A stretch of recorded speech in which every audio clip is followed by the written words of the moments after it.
Want a fantastic road bike without breaking the bank?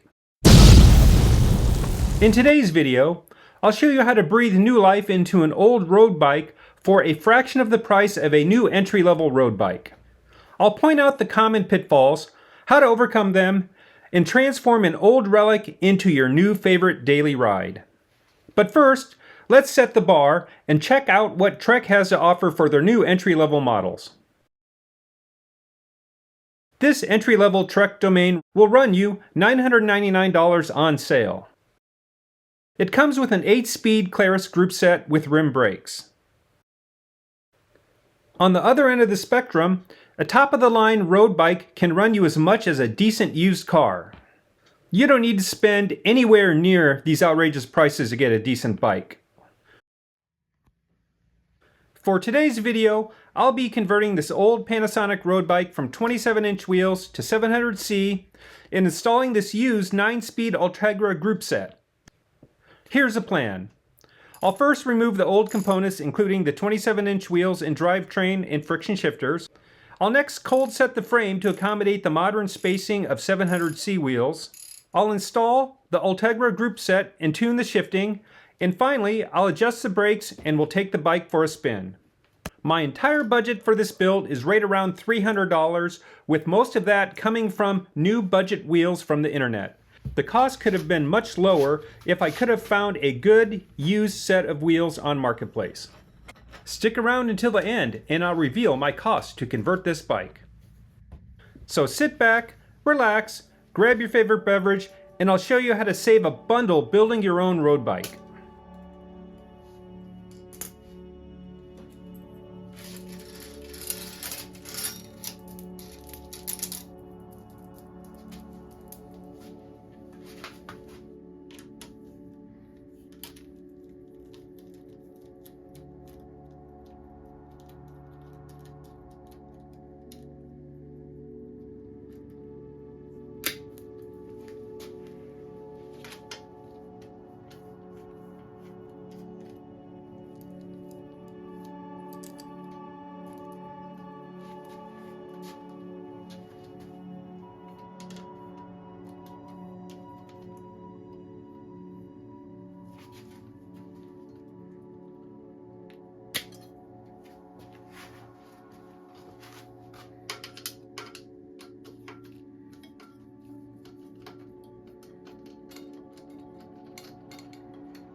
Now that we have the old components removed, it's time to address the first issue that I'll face during this build.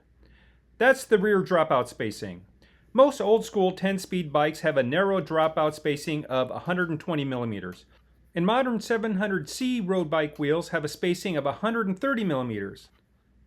One of the things that make old school road bikes awesome is they're built from steel. And with a bit of care, steel can be moved and worked by man.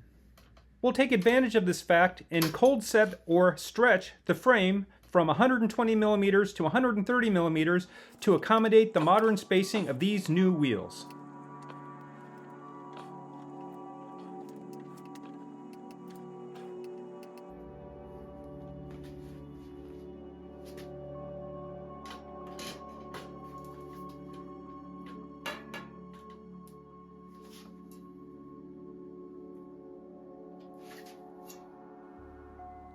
Now that the new wheels fit, the next obstacle I face is how to attach the rear derailleur. Luckily, they make a derailleur hanger for horizontal dropouts, and that's what we'll use today. I picked up a 2-pack for around $10 on Amazon.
I ran into an issue cabling the front derailleur.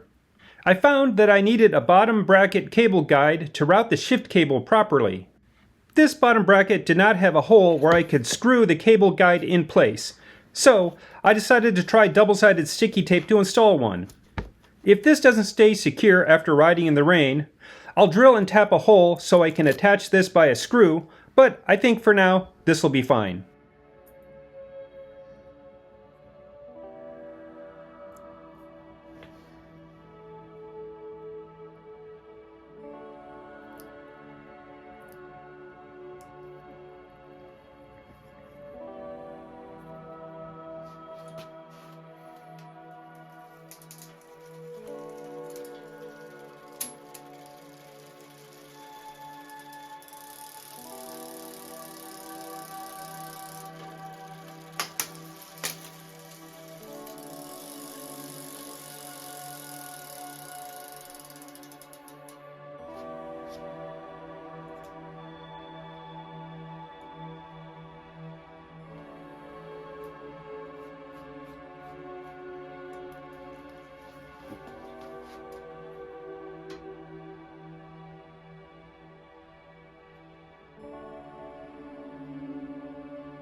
The diameter of 700C wheels is slightly smaller than old school 27-inch wheels, and if you are lucky, there'll be enough room to adjust and move the brake pads into the proper location on the calipers.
Let's review my costs for this build.